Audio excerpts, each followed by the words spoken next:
नमस्कार दोस्तों, स्वागत है आपका इंडिया न्यूज के digital platform India news entertainment में। और मैं हूं आपके साथ अंकित चंदेल और आज हमारे साथ है गौरव सर। और आज हम बात करने वाले हैं मुद्दे के बारे में, जो कि एक मूवी जो कि काफी ज्यादा जो है बड़े लेवल पे रिलीज की गई। 300 करोड़ से ऊपर का बजट था उस फिल्म का और ऐसी हिस्टोरिक मूवी थी जिसे हर कोई भारतीय जो है वो देखने के लिए उत्सुक था। और इसी के साथ बात की जाए तो मैं बात कर रहा हूँ वन एंड ओनली सम्राट पृथ्वीराज चौहान की। तो उस मूवी के बारे में आज हम बात करेंगे कि क्या क्या उस मूवी के ड्रॉबैक्स रहे, कितना कलेक्शन वो कर पाई, किस बैनर के द्वारा डायरेक्टेड है, किस बैनर के द्वारा प्रोड्यूस की गई है, कौन मतलब क्या क्या चीजें उसमें हो सकती थी। क्योंकि हम सभी को पता है कि सम्राट पृथ्वीराज चौहान कौन थे, बताने की जरूरत नहीं है, इंट्रोडक्शन देने की जरूरत नहीं है। भारत का एक इतिहास का ऐसा एक पन्ना है जिसे आप ऐसे नहीं कि पलट के आगे बढ़ सकते हैं, वो आपको पन्ना पूरा पढ़ना ही पड़ेगा, नहीं तो भारत की किताब उस पन्ने के बिना अधूरी है। तो आज गौरव सर हमारे साथ मौजूद है और ये मूवी भी देख के आए हैं, तो मैं इनसे रिव्यू लेना चाहूंगा क्योंकि सर क्रिटिक्स के हिसाब से 3.5 स्टार दिए गए इस मूवी को। IMDb रेटिंग भी इतनी खास नहीं है। तो आप मूवी देख के आए, आप प्रैक्टिकली आप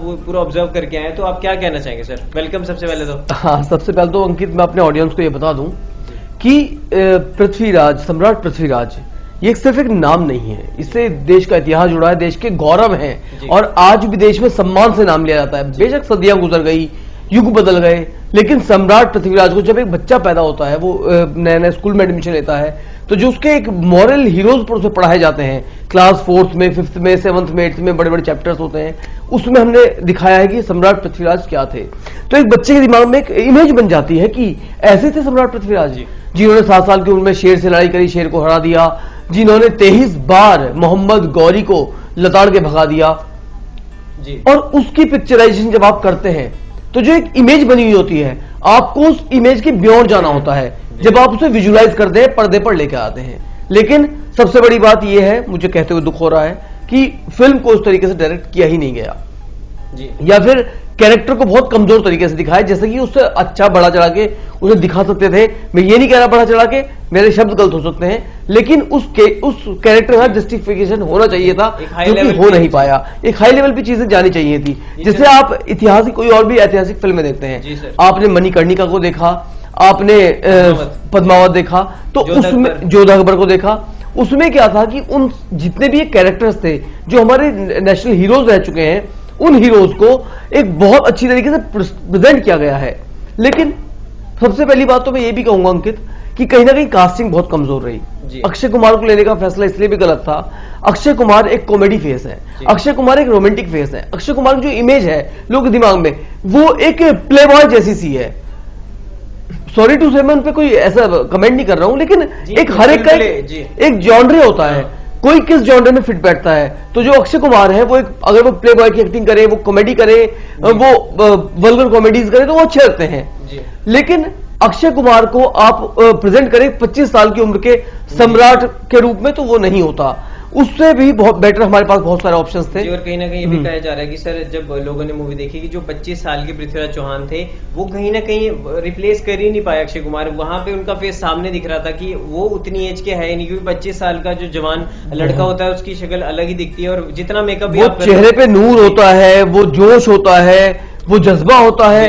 लेकिन आप वहीं 54 साल के कैरेक्टर को लेके आ रहे हैं और 54 साल के एक्टर से कह रहे हैं आप 25 साल के एक यूथ का किरदार निभाएं, तो कहीं ना कहीं बहुत मुश्किल हो जाता है। हाँ, 25 साल का यूथ 54 साल का किरदार निभा सकता है, वो एक मेकअप का खेल आप कर सकते हैं, लेकिन 54 साल के स्टार से आप 25 साल के यूथ का किरदार निभाएं तो शायद कहीं ना कहीं गलत होता है। जैसे कि रणबीर कपूर ने भी संजय दत्त का रोल जैसे उनकी बायोपिक में संजू में किया था। बिल्कुल सही आपने कहा। और सर ये भी मेरा क्वेश्चन है कि अगर अक्षय कुमार नहीं तो कौन हीरो लेने चाहिए थे आपके जो अपने प्रोस्पेक्टिव के? मुझे लगता है कि हमें उस वक्त एक ऐसा हीरो लेना चाहिए था, जैसे कि कहते हैं कि जो सम्राट पृथ्वीराज थे उनकी बाहों में बल था, चेहरे पे नूर, माथे पे शौर्य, तो जो 7 फुट हाइट, मस्कुलर, ये सब चीज, तो उस जगह पर जाकर हमें चाहिए कि हम शाहिद कपूर को दिखा सकते हैं कि वो थोड़े शॉर्ट हाइटेड तो है, लेकिन वो मस्कुलर बॉडी, वो कसावट, वो चेहरे पर कसावट, वो बॉडी में तनाव, वो मूछे, तो या फिर हम विद्युत जामवाल को ले सकते थे। ये और भी बहुत सारे हमारे पास चॉइसेस थी, हम ले सकते थे, लेकिन अक्षय कुमार को लिया गया। दूसरा अक्षय कुमार जो आज बड़े अच्छे सुपरस्टार हैं, बट उनपे ना कहीं एक स्माइलिंग वाला एक जॉयफुल जो रोल हो, जैसे हमने कितनी सारी मूवी देखी है उनमें कॉमेडी टाइमिंग्स उनकी बहुत अच्छी। एग्जैक्टली, कॉमेडी एंड रोमांस के लिए वो बहुत अपने आप में उनसे बेटर कोई शायद है भी नहीं। लेकिन हर जगह का रोल दिया जा सकता था अक्षय कुमार को, बिल्कुल, वो बिल्कुल। फिल्म उनके ऊपर बन सकती है, बट कहीं ना कहीं सम्राट पृथ्वीराज चौहान में काफी सारे ड्रॉबैक्स है। तो सर बात ये भी की जा रही थी कि जो मिडिवल टाइम का था या पीरियोडिक टाइम की फिल्म बनी हुई है उसको भी उतनी अच्छी तरह स्क्रीन पे नहीं हो पाया। चंद्र प्रकाश द्विवेदी जी ने डायरेक्ट किया फिल्म, यशराज बैनर जो है कितना बड़ा बैनर, इतनी अच्छी अच्छी फिल्में प्रोड्यूस की हैं, तो यहाँ लैकनेस क्यों होगी सर? कई रीजन हो जाते हैं। सबसे बड़ी बात है जो इंडस्ट्री है हमारी, कोई भी बड़ा बैनर हो वो हमेशा, हमने कई बार देखा है कि बड़ा बैनर बड़े स्टार की तरफ भागता है, लेकिन अब टाइम वो नहीं है। अब टाइम है कि जिन लोगों के पास स्टारडम नहीं है, जो अच्छे आर्टिस्ट हैं, आप उन्हें आगे लेकर आइए। लेकिन बड़े बैनर्स क्या करते हैं, कहीं ना कहीं वहां चूक जाते हैं। बड़े बैनर सोचते हैं कि अगर हम इतना पैसा इन्वेस्ट करें, 300 करोड़ का बजट में फिल्में बना रहे हैं, तो हम किस साधारण चेहरे को क्यों ले लें, क्यों ना हम अक्षय कुमार जैसे स्टारडम को लेके आए। तो कई बार ये एक्सपेरिमेंट हमें करने होते हैं। आप देखिए राजकुमार राव को कोई बैकग्राउंड नहीं है, कीर्ति सेनन का कोई बैकग्राउंड नहीं है, कार्तिक आर्यन कोई बैकग्राउंड नहीं है, फिल्मी बैकग्राउंड नहीं है, लेकिन इन लोगों ने अपने दम पर ऐसे रोल्स किए हैं कि अपनी भूमिका को सेट कर दिया है कि हम भी ये कर सकते हैं, बेशक हमारे साथ स्टारडम जुड़ा हो या ना हो। तो ऐसे में आप किसी यंगस्टर को लेके आते आप और कहते हैं कि डायरेक्टर चाहे तो क्या नहीं कर सकता। जब डायरेक्टर एक्टिंग कराना जानता है तो वो करा ही लेता है। मनोज शिलर कौन सी बहुत बड़ी स्टार है, उनकी फर्स्ट मूवी थी ये, और जबकि उनके किरदार को बहुत सराहा जा रहा है। और अगर मैं अपनी बात करूं कि मैं पर्सनली फिल्म देख के निकला हूं, तो फिल्म देखने के बाद मैं कह रहा हूं कि अक्षय कुमार बेशक एक्टिंग उस तरह की ना कर पाए हों, महारानी की लेकिन जो महारानी के किरदार में आई है मनोज शिलर, वो उन्होंने बहुत अच्छा किया है। और पहली उनकी फिल्म और पहली फिल्म जो सुपर हिट हुआ, मतलब आप देखिए कि वो एक डेंटल सर्जन थी, डेंटल सर्जन से वो मिस इंडिया बनती है, मिस वर्ल्ड बनती है, वहां से फिर वो फिल्मों में आती हैं और फिल्मों में पहली फिल्म में इतना अच्छा रोल करती हैं। तो मैं कहता हूं कि उस लड़की की मुझे अंदर संभावनाएं दिखाई दे रही हैं, वो आगे जाने के बाद बहुत अच्छा कर सकती हैं। और उनका जब रोल आया था, जैसे आपने बताया कि जब लास्ट में वो जब पृथ्वीराज चौहान की मृत्यु हो जाती है, उसके बाद वो खुद सती जैसे प्रथा जो है वहां पे होती है, तो वो जो उनका कैरेक्टर था काफी ज्यादा जो है रिवीलिंग था, क्योंकि काफी ज्यादा जो उसको रोल को करना बिल्कुल मुश्किल हो जाता है, क्योंकि आपको खुद वो चीज ऑब्जर्व करनी होती है, उस कैरेक्टर में जाना होता है कि ये मैं सच में कर रही हूँ। तो इसके लिए आपको और छोटी छोटी और भी बहुत सारी कमियां थी। कमियां कैसे, मोहम्मद गौरी किरदार के लिए आप एक पंजाबी बंदे को लेकर आए हैं, जो कि जिसके फेस पे वो चीज है ही नहीं। हमें क्या पढ़ाया गया बचपन में, हमें आप देखिए, हमें बताया गया है कि जो मुगल बादशाह थे, जैसे मोहम्मद गौरी था, खिलजी था, अलाउद्दीन खिलजी, ये लोग क्या थे, इनकी बड़ी मूछे, डरावना चेहरा, जैसे रणबीर कपूर ने, माफ कीजिए रणबीर सिंह ने एक्टिंग खिलजी का रोल किया था, तो खिलजी के रोल में उसे उस तरीके का मेकअप, उस तरह का आउटलुक, उस तरह की पर्सनैलिटी के तौर पर उसमें उभारा गया था, और उसने अपने रोल को बहुत जस्टिफाई भी किया था। 3 महीने तक जो है वो उस किरदार से बाहर नहीं निकल पाए, तो आप सोच सकते हो 3 महीने तक वो उस किरदार में ही रहे। हाँ, तो वो डूबे रहे उसमें। लेकिन अब आप पंजाब से जिन्हें लेके गए और उससे मोहम्मद गौरी, तो मोहम्मद गौरी एक ऐसी पर्सनैलिटी नहीं था, वो क्या है कि सम्राट पृथ्वीराज की आंखों में आग डाल के बात कर रहा है, ऐसा हुआ ही नहीं था। बताया जाता है इतिहास में, हमें ये पढ़ाया जाता है कि वो जब लास्ट मोमेंट आया, 23 बार वो लड़ाई हार गया, तो आखिरकार जूते सिर पे लेके भाग गया था मैदान छोड़ के युद्ध का। तो ऐसे आदमी को आप वैसा दिखाइए ना, उसे उस तरीके से। जब हम कोई हिस्टोरिक फिल्में बनाते हैं तो हमें हिस्ट्री पे पूरी रिसर्च करना होता है, और हमें उन एक एक कैरेक्टर्स को बहुत कायदे से एक नगीने की तरह चुनना होता है, फिर हमें उसे उस किरदार में ढालना होता है। लेकिन इस फिल्म को बनाने में आप कह दीजिए यशराज बैनर की गलती रही, वो टीम सिलेक्शन अच्छा नहीं रहा, हाँ, जो डायरेक्टर थे वो उस तरीके से लोगों से करा नहीं पाए, ये जो भी कहिए कि फिल्म को बेशक से 3.5 रेटिंग्स मिले हो, लेकिन मैं अगर अपनी बात करूं तो मैं 3 रेटिंग्स दूंगा जी। और सर बात की जा रही है इस फिल्म के कलेक्शन के बारे में, तो 71 करोड़ जो है अभी तक इंडिया का कलेक्शन है, जबकि 300 करोड़ के ऊपर से लागत में फिल्म बनी है, और बहुत इन्वेस्टर्स को बहुत नुकसान होगा, जो फाइनेंसर्स हैं। All over the world wide collection है 100 करोड़, तो फिल्म जितने में बनी है वो भी क्रॉस नहीं कर पाई। तो यही तो ये होता है कि कई बार ऐसा होता है कि अंकित, अगर हम कम बजट में चीजों को लेते हैं, नए हम सितारों को मौका दें, जो नए टैलेंट्स निकल के आ रहे हैं उन्हें मौका दें, इससे अच्छा बुलबुलिया ने करोड़ों की कलेक्शन कर ली। बिल्कुल। और आजकल हम देख भी रहे हैं, अगर हम 1-2 का केस छोड़ दें, हम संजय लीला भंसाली छोड़ दें, संजय लीला भंसाली फिल्में महंगी होती हैं लेकिन कलेक्शन पूरा कर लेती हैं। क्यों कर लेती है? क्योंकि सेट्स पे जो पैसा लगता है, कमर्शियल फिल्में आती हैं उनकी, वो कहीं ना कहीं उसकी म्यूजिक के कॉपीराइट ऐसे बेचते हैं कि जो म्यूजिक के कॉपीराइट है वही कई करोड़ में बिकते हैं। तो ऐसे में होता क्या है अंकित कि जब आप एक फिल्म को बहुत बड़ा बजट बना रहे हैं, बड़े बजट से ये मतलब नहीं है कि बड़ा बजट बनाना चाहिए तो फिल्म बड़ा कमाई भी करेगी। आपको बहुत नाइसली और वाइसली चुनना होता है। आपको देखना होता है कि कम पैसे आप लगाओ, कम इन्वेस्ट करो, आप यूथ को मौका दो, आप कम एक्सपीरियंस होल्डर्स को लो टीम में और उनसे अच्छा कराने की कोशिश करो। और संजय दत्त जो आप जिनके फैन भी हैं, वो सेनापति का रोल इस मूवी में निभाया, और सोनू सूद है जो पंत का रोल जिन्होंने निभाया है। जैसे कि बात की जाए तो अकबर के लिए जैसे बीरबल थे, वैसे पंत थे पृथ्वीराज के लिए। तो आपको संजय दत्त का रोल ज्यादा अच्छा लगा कि पंत का?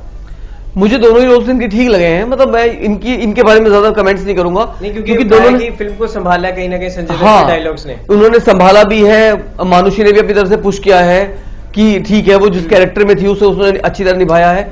तो चीजें और है, ऐसा नहीं कि बहुत फिल्म बिल्कुल वर्स्ट है, ऐसा तो नहीं कह सकते। वन टाइम बहुत जरूर है। मैं अभी भी कहूंगा कि जिन्होंने नहीं देखी उन्हें देखनी चाहिए, क्योंकि इन फिल्मों को देख के तो हम अपनी हिस्ट्री को जानते हैं। बहुत सारी चीजें ऐसी होती हैं हम बुक्स में नहीं पढ़ पाते हैं, हमें इंटरनेट पे वो जानकारियां नहीं मिलती हैं, लेकिन जब हम उन चीजों को विजुअलाइज देखते हैं तो कहीं ना कहीं वो हमारे दिमाग पे हिट करती हैं, हम उन्हें पहचानते हैं। जी, और सर अक्षय कुमार ने कहा था कि सम्राट पृथ्वीराज चौहान एक सिर्फ फिल्म नहीं है, एक मूवी नहीं है, भारतीय इतिहास है। तो अगर आप सच्चे भारतीय हैं तो आपको ये मूवी देखनी चाहिए पूरे परिवार के साथ। तो आप क्या कहना चाहेंगे भारतीय ऑडियंस को? बिल्कुल, मैं कहता हूं कि अगर आप ये सोच रहे हैं कि आपको बहुत अच्छी स्टारडम के साथ बहुत बड़ी फिल्म देखनी है, ये देखना है, बहुत इंजॉयमेंट करना है, तो शायद आप गलत हैं। लेकिन हाँ, मैं ये जरूर कहूंगा कि अगर आप इंडियन इतिहास को देखने जा रहे हैं, अपने एक सम्राट जिनका इतना बड़ा नाम है, जिन्हें आप बुक्स में पढ़ते हैं, उन्हें देखने जा रहे हैं, तो उन्हें में भी इतना नहीं बताया गया, इतना नहीं बताया गया की कोशिश किया हर बार। हाँ, तो अगर कोई फिल्म इतना इनिशिएटिव लेके किसी डायरेक्टर ने बनाई, उन्होंने तो अपनी तरफ से पूरी कोशिश एग्जैक्टली, ताकि लोगों का मोरल डाउन ना हो। लोग ऐसी फिल्में बनती रहनी चाहिए, और वो तब बनी जब उन्हें आप लोगों को सपोर्ट मिलेगा। एज अ व्यूअर फिल्में आप देखते रहोगे, वो तो आपकी टीवी पे भी, आपके पास हॉटस्टार हर एक फील्ड पे आ जाएंगी, बट परिवार के साथ अगर आप ये मूवी देखोगे, मैंने भी देखी, बट आपको एक नॉलेज मिलेगी, आपको एक सच्चाई पता चलेगी आखिर भारतीय जो हमें क्यों भारतीय क्यों हर जगह रिस्पेक्ट मिलती है। और कहीं ना कहीं आप इस फिल्म को एंटरटेनमेंट के साथ आप एक एजुकेशन तौर पे भी देखिए, ये एक इंफोटेनमेंट होगा आपके लिए कि आपको इन्फॉर्मेशन भी मिलेंगी, आपका एंटरटेनमेंट भी होगा, और साथ ही साथ आपके बच्चों को कुछ सीखने का मौका मिलेगा। तो बच्चों को ऐसी फिल्में जरूर दिखाइए, क्योंकि ऐसी फिल्में अगर लॉस में जाएंगी तो फिर आगे ऐसी फिल्म बनाने की किसी की हिम्मत नहीं हो पाएगी। और सर एक क्वेश्चन और था लास्ट आपसे, कि लोगों ने कहा कि अक्षय कुमार का बुरा वक्त शुरू हो गया, क्योंकि लक्ष्मी बॉम्ब, बच्चन पांडे, उसके बाद पृथ्वीराज, तो ये तीनों फिल्में लगातार फ्लॉप हुई हैं। ऐसा नहीं होता है अंकित, कई बार ऐसा होता है, हमने सुना है जब अगर हम हिस्ट्री में जाएं अपने, कि अमिताभ बच्चन की 10 फिल्में एक साथ फ्लॉप हुई थी। अमिताभ बच्चन अपना पूरा पैकअप करके भागने वाले थे, अनिल कपूर हुए, माधुरी दीक्षित की फर्स्ट फिल्म पूरी सुपर फ्लॉप थी। लेकिन यही तो वो स्टार्स हैं जो 1-2 बार फ्लॉप जरूर हुए, 10 बार फ्लॉप हुए, लेकिन वहीं से उठे हैं।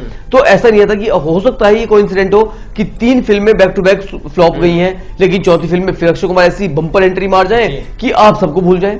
एक बात। दूसरी कंडीशन ये होती है कि हर स्टार्स का, कोई भी है, सबके एक सितारे होते हैं, सबके एक टाइम होता है। अब देखिए, एक टाइम में होता है, अभी आप पिछले दशक में चलिए, 10 साल पहले चलिए, हिमेश रेशमिया का एक टाइम था, सारे वो खुद म्यूजिक डायरेक्टर भी हैं, वो खुद गाने गाते भी थे, एक्टिंग भी करते थे, उनकी फिल्में भी थे, उसमें डायरेक्शन भी वो करते थे। मतलब अगर आप एक फिल्म का स्टार कास्ट देखें तो Himesh, music by Himesh, lyrics Himesh, singer Himesh, composition Himesh, actor Himesh, direction Himesh. लेकिन आज हिमेश रेशमिया कहां है जी?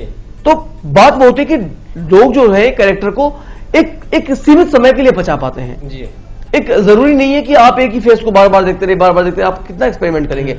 और अक्षय कुमार को अगर लगता है कि उन्हें ऐसा लगता है कि उनका टाइम खत्म हो गया, तो टाइम किसी का खत्म नहीं होता। लेकिन हाँ, अब अक्षय कुमार चाहिए, उन्हें अपने रोल्स बदल देने चाहिए। उन्हें पता है कि अब उम्र जो है वो 55 के पास पहुंच रही है, तो 55 साल की उम्र में जरूरी नहीं है कि आप लीड हीरो बन के आए, लीडिंग रोल में आप बायोपिक कर सकते हैं, या फिर आप अपनी भूमिकाओं को बदल दीजिए। बिल्कुल बिल्कुल, आप अपनी फनकार, जिस फन में आपको महारत हासिल है, आप उस फन में बने रहिए, तो जरूर आप हिट होंगे। तो मुझे तो ऐसा लगता है कि अक्षय कुमार को बुरा होगा वक्त तो नहीं है, नहीं, ये लोगों वो तो लंबी रेस के घोड़े हैं, और हाँ बिल्कुल आज भी पूरे फिट हैं, और सुबह 4 बजे उठ के 15 दिन में शूटिंग खत्म कर देते हैं। बिल्कुल बिल्कुल बिल्कुल। तो इस पूरे कन्वर्सेशन में इतना ही। थैंक यू सर, आपने इतना ज्यादा हमें ज्ञान दिया, हमारे ऑडियंस को, हमारे चैनल को।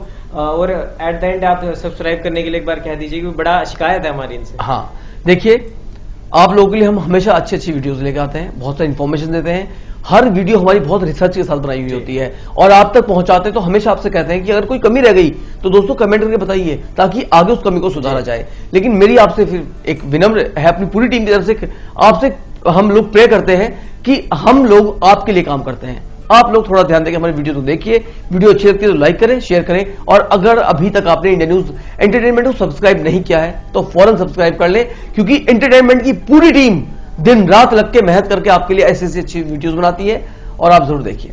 Thank you. अगर आपको हमारा ये वीडियो पसंद आया हो तो वीडियो को लाइक करें और चैनल को सब्सक्राइब करें, और हाँ, बेल आइकन को दबाना ना भूलें ताकि आप तक वीडियो का नोटिफिकेशन पहुंचता रहे। देखते रहिए इंडिया न्यूज एंटरटेनमेंट।